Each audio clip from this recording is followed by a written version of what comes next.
नया news channel लाने से पहले हमने आपसे पूछा था कैसा होना चाहिए न्यूज़ चैनल। आपने कहा था एजेंडा नहीं, खबरें चाहिए। देखिए तक 360, गली से ग्लोब तक।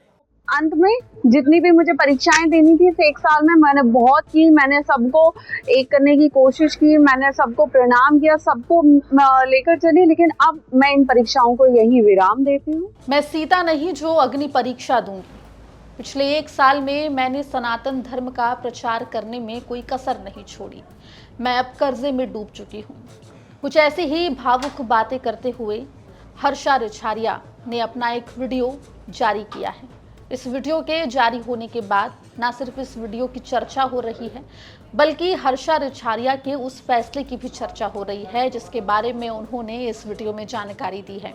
जी हाँ, हर्षा रिछारिया वही है, वो साध्वी जो महाकुंभ में सबसे खूबसूरत साध्वी के नाम से जानी गई थी, पहचानी गई थी। विस्तार से इस रिपोर्ट में बताएंगे कि आखिर हर्षा रिछारिया क्या कुछ कह रही है, आखिर क्यों वो वापस से ग्लैमर की दुनिया में जाने की बात कह रही हैं। नमस्कार, आप देख रहे हैं एमपी तक और मैं हूं आपके साथ आकांक्षा ठाकुर। दर्शकों को जानकारी दे दें कि साल 2025 में प्रयागराज में महाकुंभ का आयोजन हुआ। महाकुंभ के आयोजन में कई हस्तियां काफी वायरल हुई थी। उनमें से एक थी हर्षा रिछारिया, जिनका संबंध मध्य प्रदेश से है।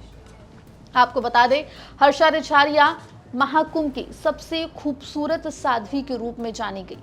अपनी लंबी जटाएं और गेरुए वस्त्र धारण किए हुए हर्षा रिछारिया के वीडियो सोशल मीडिया पर काफी ज्यादा वायरल हुए और ये वीडियो आगे चलकर हर्षा रिछारिया के लिए मुश्किल भी पैदा करते हुए दिखाई दिए। उन्हें बीच में ही महाकुंभ छोड़कर आना पड़ा, जिसके बाद हर्षा रिछारिया कभी अलग अलग यात्राओं में दिखाई दी तो कभी सनातन धर्म का प्रचार करती हुई भी दिखाई दी थी। लेकिन अब हर्षा रिछारिया एक बार फिर से चर्चाओं में आ गई हैं और चर्चा की वजह है उनका एक वीडियो जिसमें उन्होंने कई सारी गंभीर बातें कही हैं। ये तक कहती हुई हर्षा रिछारिया दिखाई दी है कि वो सीता नहीं है जो अग्नि परीक्षा देंगी। हर्षा रिछारिया ने एक वीडियो जारी किया है जिसमें उन्होंने कहा है कि मौनी अमावस्या पर माघ मेले में गंगा स्नान के बाद वो ग्लैमर की दुनिया में वापस लौटने वाली हैं। हर्षा रिछारिया ने कहा कि वो लगातार संतों, धर्म गुरुओं के द्वारा दुत्कारने से आहत हैं। उन्होंने कहा कि मैं एक साल में उन्होंने बहुत सी परीक्षाएं दी हैं, वो सीता माता नहीं है जो इतनी परीक्षाएं देगी।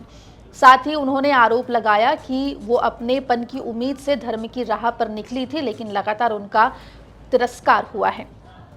इतना ही नहीं, हर्षा रिछारिया ने कई गंभीर सवाल उठाए हैं समाज की सोच पर। उन्होंने कहा कि पुरुष प्रधान देश में नारी को आगे ना बढ़ने देने की सोच ही बड़ी चुनौती है। कोई स्त्री व्यासपीठ पर ना बैठे, इस पर भी आपत्ति होती है। इसी सोच के चलते स्त्री और नारी को आगे नहीं जाने दिया जाता। इतना ही नहीं, हर्षा रिछारिया ने यह भी कहा कि उन्होंने साल भर सनातन धर्म का प्रचार किया, लोगों के बीच पहुंचकर सनातन धर्म के बारे में जानकारी दी और ऐसे में उनके ऊपर बहुत सारा कर्जा भी हो गया है। एक बार आप सुनिए हर्षा रिछारिया ने अपने वीडियो में क्या कुछ कहा है। रास्ते से हटने की मैं अपने धर्म को नहीं छोड़ सकती, क्योंकि मैं बहुत गौरवान्वित हूँ कि मेरा इस धर्म में जन्म हुआ है। लेकिन रही बात खुल के उसका प्रचार करने की, जो मैं कर रही थी पिछले 1-1.5 साल से, वो अब मैं उसको यही विराम दूंगी। क्योंकि जिन धर्म गुरुओं का हम एक झलक पाना चाहते हैं, जिनके एक झलक पाने को हम अपना सौभाग्य समझते हैं, अपनी किस्मत समझते हैं, उनका आशीर्वाद लेने को अपनी किस्मत समझते हैं, वही अगर कुछ धर्म गुरु एक लड़की के विरोध में खड़े हो जाएं और वो भी लगातार 1 साल तक विरोध करते रहें, तो मैं अकेली कितनी कब तक लड़ूंगी। और सबसे बड़ी बात पता है क्या है कि हमारे धर्म की ये खासियत है कि जब हम धर्म के विषय में बात करना शुरू करते हैं ना, तो गैर धर्मों से पहले हमें खुद के धर्मों के लोग से ही लड़ना पड़ता है। उन्हीं के सवालों का जवाब देना पड़ता है, उन्हीं के पूरे शक को क्लियर करना पड़ता है कि नहीं भाई ऐसा नहीं ऐसा है। तो इसमें हम दूसरों से क्या बोलें, दूसरों का क्या करें कि पहले हमारे खुद के धर्म में वो एकता हो जाए। यहाँ पे स्वाभिमान, यहाँ पे ईगो इतना क्लैश होता है कि कोई लड़की कैसे आगे बढ़ रही है उसको कैसे रोकना है, उसको कैसे नीचे गिराना है।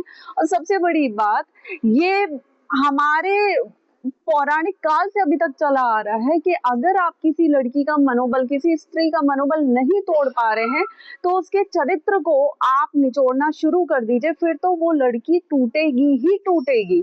तो ये तब भी हो रहा था, ये आज भी हो रहा है, और ये पता नहीं कब तक होगा कि कितना आसान हो जाता है कि एक लड़की को तोड़ना और हर तरह से तोड़ना।